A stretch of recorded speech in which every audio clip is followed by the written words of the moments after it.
Hello fellow cinephiles, Film Guru here. Today I'm reviewing the new Netflix film Love and Monsters. This was directed by Michael Matthews and stars Dylan O'Brien, Michael Rooker, Jessica Henwick and a variety of others. The film really looks at 7 years after the monster apocalypse, and it looks at Joel Dawson, played by Dylan O'Brien. Along with the rest of humanity, he has been living underground ever since giant creatures took control of the land.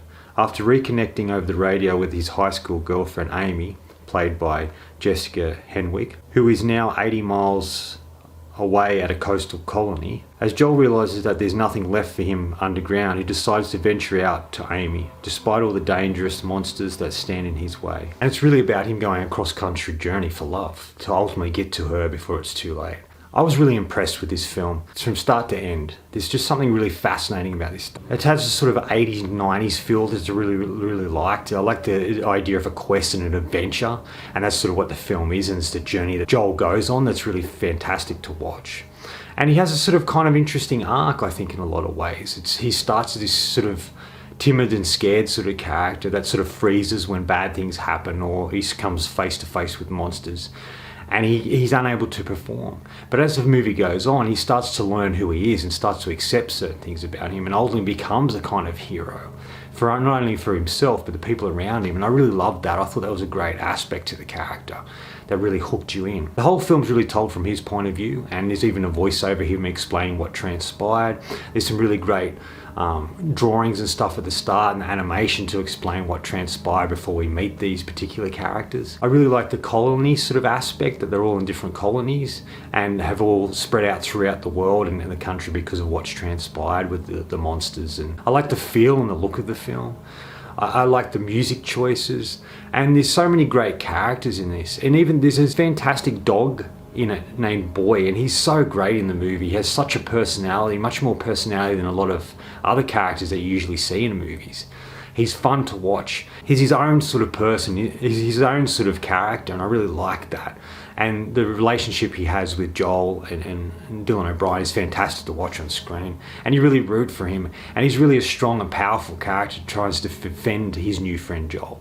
I really love that. I think Dylan O'Brien's fantastic in it. He's perfectly cast in this, and this is his type of material. Michael Rooker appears in a really great sequence and sort of helps Dylan O'Brien's character Joel learn things about the world that he's been thrust into. And the relationship he has with the little girl that is with him is really great. They add a lot of humour to it and really great moments, and they sort of are able to describe to the audience the particular creatures that we meet throughout the film and what they're capable of. And I really loved that. I thought it was a really great aspect to it, and a great way of explaining things without being over the top exposition, sort of explaining everything. I really love the world. The visual effects are fantastic here. I like the use of practical and visual effects and the way they combine those. The way that the animated characters have their own personality and feel kind of real. I really like that. And just the way they're able to capture these sort of creatures in such a great way, and the prosthetics that they use and a variety of techniques they use along the way is absolutely fantastic.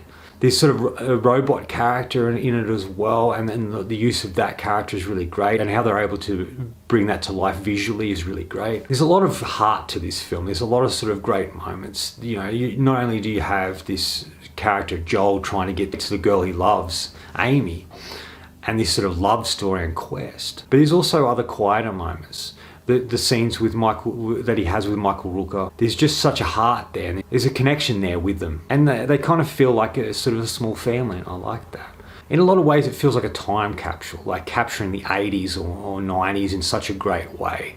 To have this love story quest film but thrown in monsters, like it's sort of in a way a post-apocalyptic world done a little differently, and I really enjoyed that aspect to it. The big surprise here was this film was completely shot in Australia, and the only reason I could tell was by the trees and a variety of things in the film, and I thought it was really clever. I think Australia is starting to make movies and do things differently and sort of looking at different genres, and I really loved that. I just really enjoyed my experience with it. Final thoughts. In the end, it's really about a man coming to terms with who he is and finding his purpose, finding his inner strength and overcoming things he didn't think he could.